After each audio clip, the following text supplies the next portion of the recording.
Hey, it's Rick Kettner here, and in this episode, we're going to go through 3 interesting insights from 0 to 1 by Peter Thiel. This book is about how to build businesses that create new products. So Peter makes the case that many businesses today are really focused on moving the world from 1 to N, 1 to 2, 2 to 3, 3 to 4, just iterating and improving existing products, taking what we already have and making slightly better versions. And as the title suggests, what Peter is really calling on entrepreneurs to do is to take the world from 0 to 1, to find entirely new technologies, new solutions, new products that unlock capabilities that didn't previously exist. So rather than just iterating on what already exists, creating entirely new solutions to create new value and to create a much brighter and more interesting future. So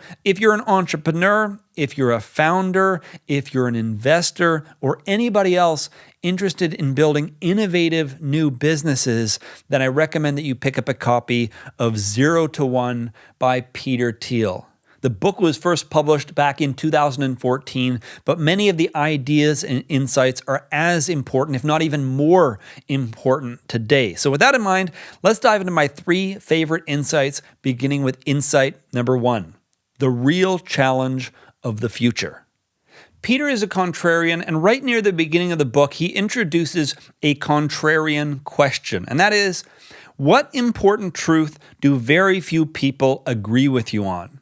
And the idea here is you want to get clear on the kind of thinking that you have in terms of your beliefs and the ideas that you hold that go against the status quo. Because if you want to create a product or a service or something unique that creates entirely new value, you really have to sharpen your thinking in terms of what it is that you believe in that other people do not. Now, he goes on to explain that an answer along the lines of, the educational system is broken wouldn't necessarily be a valid answer because a lot of people believe that the educational system is broken. And so he explains a much better answer should take the form of most people believe in X, but the truth is the opposite of X.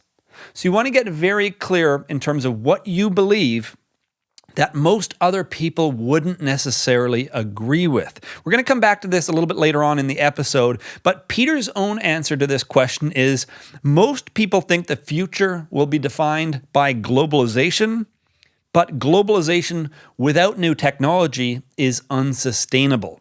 So he makes the case that many people today are thinking that the future is largely going to be predicated on taking existing technology, spreading it around the world through globalization, making it available to more people, but that this approach, if it's not predicated on new technology that makes things more efficient or more effective, well, we're almost certainly going to burn a lot of scarce resources, and it might simply be entirely unsustainable to follow through on that particular strategy. So what he really argues is that we must imagine and create new technologies if we want the future to be more peaceful, more prosperous, and better than not only the past, but even better than what we have today. And he makes the case that a startup is the best solution to this problem because large organizations, it's very difficult for them to have the kind of contrarian thinking required to really create this kind of 0 to 1 leap.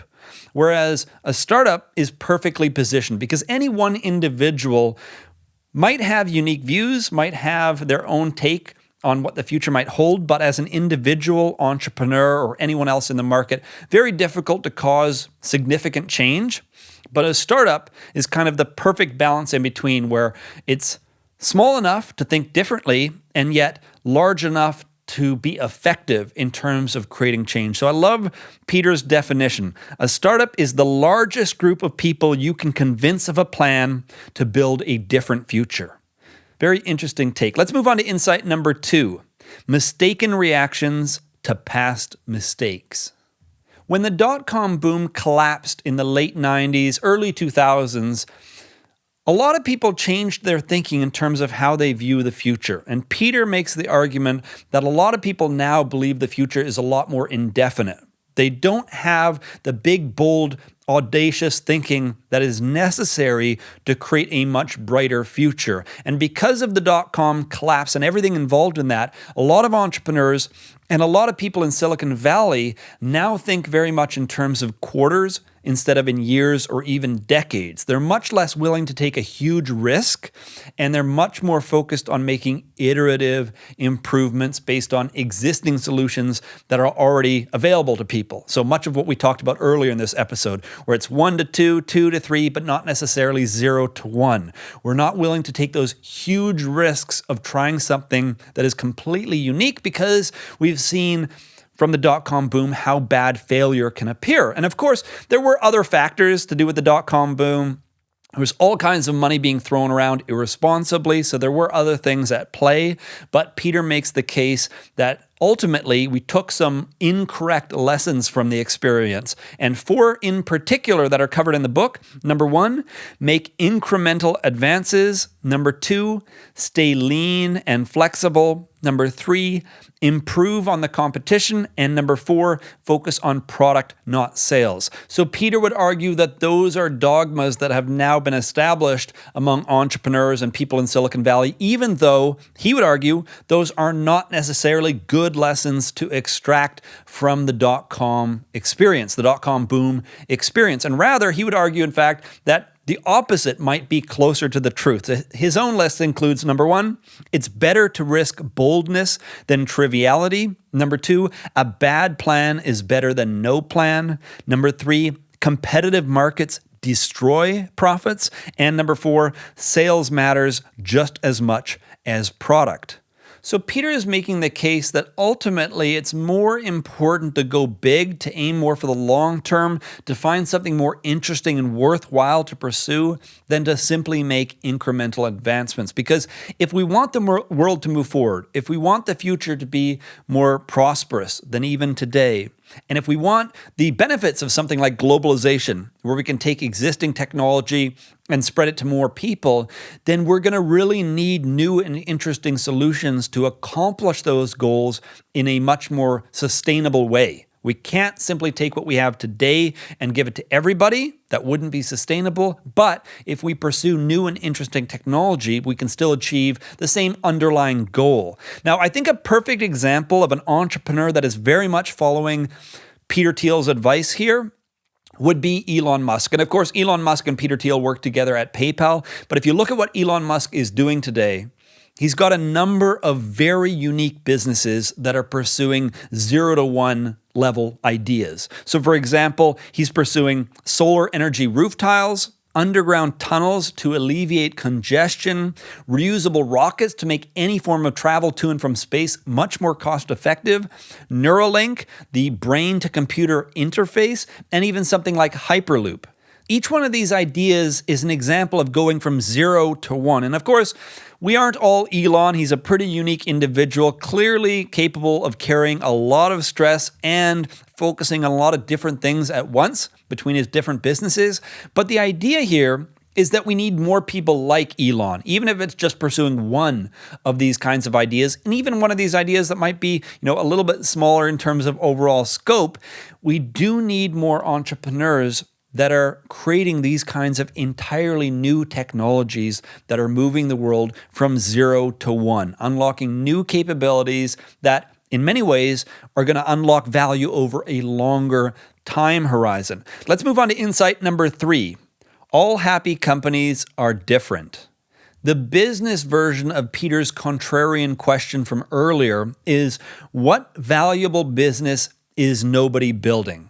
A really important keyword there is valuable. What valuable business is nobody creating? And the reason why this is important is because there are plenty of businesses out there that create an incredible amount of value for their customers, but they aren't able to capture enough of that value. And as a result, they don't have the revenues or the profits to continue to pursue interesting and innovative technology for the future. So for example, coming right out of the book, the airline industry. Here's an industry that generates an incredible amount of value for travelers, but they aren't able to capture enough of that value to continue moving the industry forward. And as a result, even if you took the entire North American airline industry together, a company like Google would be worth multiple times more than that entire industry, because Google not only creates an incredible amount of value, but Google is able to capture a lot of that value. And as a result, Google is investing in all kinds of interesting projects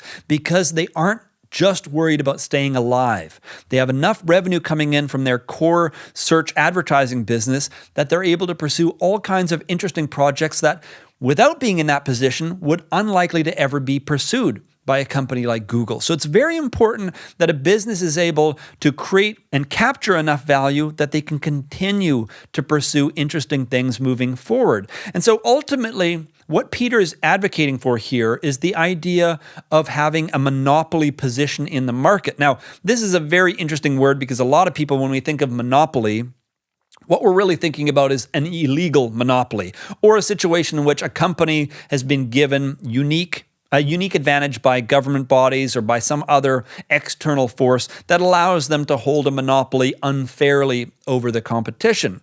And there's a lot of nuance going on here, but what Peter is describing is essentially a business that is so good at what it does that customers prefer it and rivals or other competitors out there really can't keep up. So for example, Google with their search engine, Amazon with their incredible logistics, even a company like Tesla with their innovation, not only in terms of electric vehicles, but also autonomy and other things that they're pushing forward.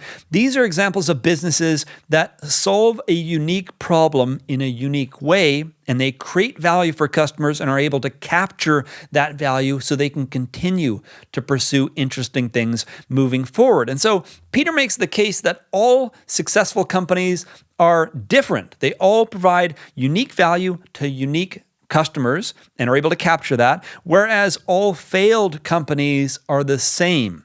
They failed to differentiate themselves. They failed to escape the competition. And at the end of the day, they do not have the resources necessary to think about new and interesting solutions for the long term. They're so focused on this quarter and the next quarter and maybe the quarter after that, they really don't have the kind of thinking that is required to create entirely new solutions that are designed around creating a much brighter and more interesting future moving forward. And so Peter would make the case that what we really need here are more unique businesses that create and capture value in such a way that they're so incredibly successful that they can pursue ambitious projects moving forward. Anyway, those are three of my favorite takeaways from the book. There's so much more covered in this book, all kinds of ideas that I found both inspiring and very thought-provoking when it comes to building a new business or looking for opportunities to create a much brighter and more interesting future. So if you're an entrepreneur, founder, investor, or anybody else interested in building innovative new businesses, I highly recommend that you pick up a copy of 0 to 1 by Peter Thiel.